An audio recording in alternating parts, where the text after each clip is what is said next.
All right, guys, it's your friendly neighborhood landscaper back here.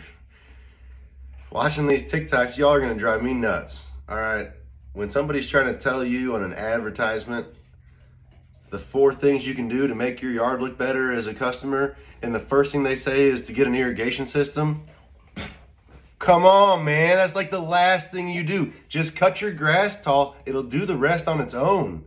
Watch my videos, don't listen to these yahoos. Hey, if you want to make a generic post about what to do with your lawn, that's fine. You better qualify it for your area. Because in Springfield, Missouri, in St. Louis, Missouri, in Southwest in Missouri, in this region, the transition zone where we grow fescue grasses, probably the worst thing you can do for your yard as far as the first thing will be an irrigation system. You're gonna cause more fungus problems. You're gonna add more salts to the soil. You're gonna be pushing oxygen out of the soil. You're going to be having root rot problems. Like, we don't need that much extra water here. We just don't need it. Don't waste your money. Focus on actually growing grass.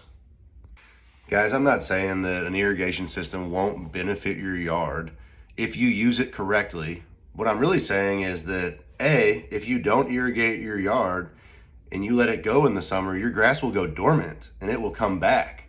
If you water it in properly, you're more likely to kill it permanently to where it won't come back. And that's why do everything else right first and then come back and put in your irrigation system once you know everything else is going right. Or hire a professional like us. You can install the irrigation system. You don't have to worry about it.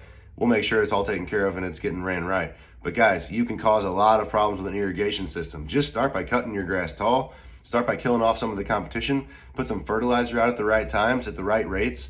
You're gonna have a great looking yard before you know it. But grass takes time to grow, and you gotta understand and respect that and give it the time it needs. Don't waste thousands of dollars on an irrigation system, because that's not the first thing you do when you're trying to make a yard nice.